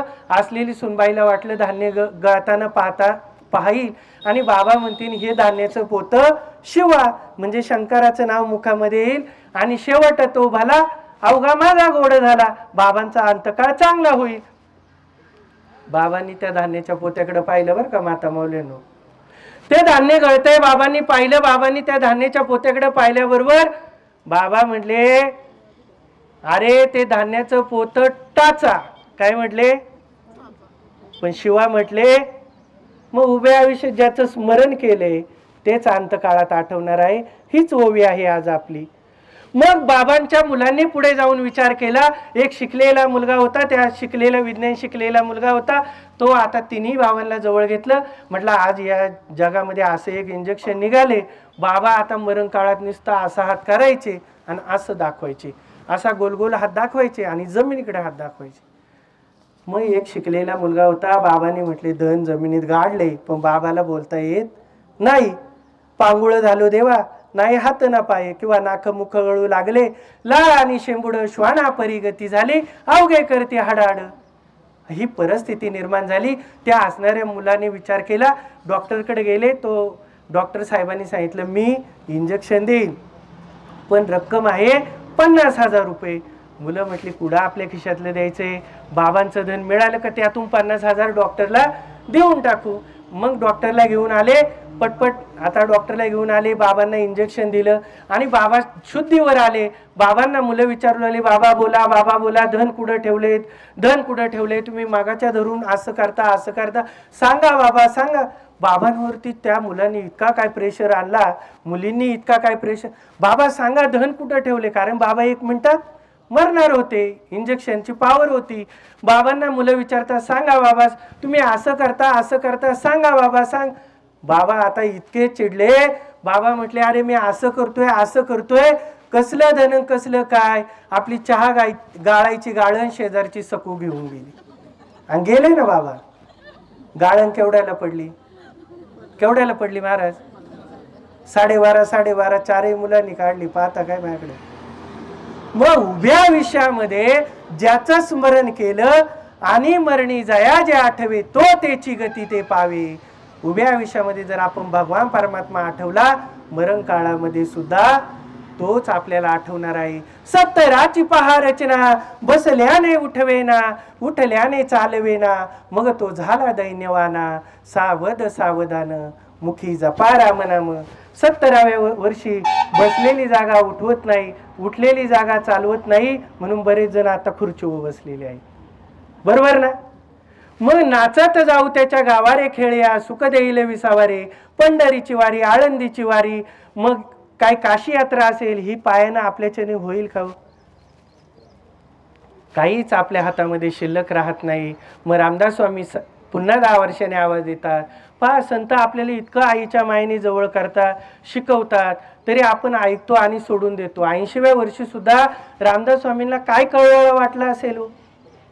4-20 मिळून 80, जीवनात झाला अपयशी. पाण्या विणा मछली जैशी, जीव होतो कासाविषी. सावध सावधान मुखी जपा राम नाम. 80व्या वर्षी मनुष्याला अपयश असतं, म्हणून महिला वर्गानं घरामध्ये स्वयंपाकघरात लक्ष द्यायचं नाही. मिठाच्या ऐवजी साखर पडण्याची दाट शक्यता असते. अपयश सांगितलेलं आहे. आणि तुम्ही कोणाचं लग्न जमवायच्या भांगडीत पडायचं, अपयश सांगितले. 4-20 मिळून 80, जीवनात आपल्या अपयशी होतो, त्याला 70 वर्षाचं स्मरण होतं. त्याला अजून वाटतं काय मिळवावं, काय ठेवावं, काय गाडी व गाडी, माडीवर माडी बांधावी का काय. 4-20 मिळून 80, जीवनात झाला अपयशी. पाण्यावी ना मछली जैसी, जीव होतो कासाविषी. पाण्यातला मासा जसा पाण्याच्या बाहेर आल्यानंतर तडफडतो, तसाच या जीवाचा कायली होत असते. हे मिळावं क ते मिळावं क ते मिळावं. मग रामदास स्वामींना पुन्हा काळवाळा येतो. रामदास स्वामी म्हणतात, 90व्या वर्षी तरी वर्ष होती 90, तोंडातून निघे शब्द. श्रीपुत्र म्हणे याचा आता तोडा संबंध. सावध सावधान मुखी जपा राम नाम. 90व्या वर्षी तोंडातला शब्द आपल्याला बाहेर पडत नाही. ज्या गावकीतून, ज्या भावकीतून, ज्या राष्ट्रातून, ज्या देशातून तू जो सरपंच होता, ग्रामसेवक होता, तू आमदार होता, खासदार होता, नवे तू राष्ट्रपती पंतप्रधान होता ना, आता ती किंमत तुला राहत नाही. ज्या गावातून, ज्या गावकीतून, भावकीतून चालताना तुला दादा शेठ बाबा म्हणत होते, ती किंमत आता उरलेली नसते. एका कोपऱ्यामध्ये तू निश्चित पडलेला असतो. स्त्री पुत्र म्हणे याचा आता तोडा संबंध, याचा तोडा संबंध. मग रामदास स्वामी म्हणजे 100व्या. ऐसा शतक पूर्ण झाला, आला तैसा वाया गेला. रामदास स्वामी म्हणे योगी सावध झाला. सावध सावधान मुखी जपा राम नाम. 100व्या वर्षी 90 वर्षाचं मी सांगितलेलं ज्याच्या डोक्यामध्ये आलं आणि एक तरी ओवी अनुभवावी, नामा म्हणे श्रेष्ठ ग्रंथ ज्ञानदेवी. एका तरी ओळीचा अर्थ आपल्या जीवनामध्ये घेतला आणि जीवन बदलण्याचा प्रयत्न ज्या व्यक्तीने केला, तो रामदास स्वामी म्हणतात तो योगी झाला. आणि ज्याने 90 वर्षाचं ह्या कानाने ऐकलं आणि ह्या कानाने सोडून दिलं, आला तैसा वाया गेला. मराठीत काय म्हणे बाबा, जन्माला आला आणि पाणी वाहता. म्हणून जीवनाचं फलित आपल्याला समजलं पाहिजे. मरणोत्तर सोहळे आपल्या हातून आपण करतो. खऱ्या अर्थानं जिवंतपणे सेवा आणि मरणोत्तर सेवा ही आपल्या हातून घडली पाहिजे. आपण आपल्या जीवनामध्ये सावध झालं पाहिजे. काळाची या उडी पडेल बा तेव्हा, सोडविना तेव्हा माई बापा. काहीच आपल्या हातामध्ये नसतं. पार आपण धन आणि मान हे तो प्रारब्ध आधीनं. तुकोबाराय म्हणतात, धनासाठी मानासाठी आपण प्रयत्न करतो, ते सगळं इथंच राहणार आहे. महाराज निघून जाणार आहे, फक्त महाराज ही पदवी इथं राहणार आहे. म्हणून जीवनामध्ये आपण खऱ्या अर्थानं जीवन बदलण्याचा प्रयत्न करा. जीवनामध्ये आपण आई असेल, वडील असेल, गोठ्यातील गाय असेल, आपल्या गावकीचं भावकीचं ऋण या ठिकाणी फेडून जा. म्हणून मरणी जाया जे आठवे तो तेची गती ते पावे, म्हणून सदा स्मरावे मातेची तुवा. अखेरची श्रद्धांजली या मातेला समर्पित करत असताना या मातेच्या स्मरणार्थ अन्नदान, पिंडदान, श्राद्धादी जी कर्म आहेत याचं पुण्य या मातेच्या उत्तरोत्तर चरणामध्ये ऋण, त्या ऋणातून मुक्त होण्यासाठी जी सेवा केलेली आहे त्या असणाऱ्या पितृऋणातून मुक्ती मिळू दे आणि तीळ तीळ पुण्य या मातेच्या चरणामध्ये जमा होऊ दे, ही ईश्वराच्या चरणावरती प्रार्थना करतो. झालेली सेवा माझे गुरुवर्य ज्ञानेश्वर माऊली वाबळे असतील आणि तुम्हा मायपित्याच्या चरणावरती समर्पित करतो. प्रभू रामचंद्रांच्या चरणावरती समर्पित करून सेवेला याच ठिकाणी पूर्णविराम. विठ्ठल विठ्ठल विठ्ठल विठ्ठल. पुंडलिकावरधारी विठ्ठल. श्री ज्ञानदेव तुकाराम पंढरीनाथ भगवान की जय. माऊली ज्ञानेश्वर महाराज की जय. जगद्गुरु तुकाराम महाराज की जय. प्रभु रामचंद्र भगवान की जय. आता विश्वात्मके देवे येणे वागेज्ञ तोषावे, तो शोणी मत द्यावे पसाय दान हे. जे काळांची व्यंकटी सांडो तया सत्कर्मी रती वाढो, भूता परस्परे पडो मैत्र जीवांचे, दुरितांचे तिमिर जावो, विश्व स्वधर्म सूर्य पावो. जो जे वांचिल तो ते लावो, प्राणीजात वर्षते सकळ मंगळी, ईश्वर निष्ठांची मांदियाळी, अनवरत भूमंडळी वेटो तया भूता. चला कल्पतरूचे आरव, चेतना चिंतामणीचे गाव, बोलते जे अर्णव पियुषांचे, चंद्रमे जे आलांछन, मार्तंड जे तापहीन, ते सर्वाई सदा सज्जन स्वैरे होतू. किंबहुना सर्व सुखी पूर्ण होणी तिही लोकी, भजिजो आदि पुरखी अखंडित, आणि ग्रंथ उपजीवे विशेष लोके. दृष्टा दृष्ट विजय होवावेजी, एत म्हणे श्री विश्वेश्वरावो, आऊईल राण पसावो. येणे वरे ज्ञान देवो सुखिया झाला, येणे वरे ज्ञान देवो सुखिया झाला, येणे वरे ज्ञान देवो सुखिया झाला. हरि ओम. शांती शांती शांती.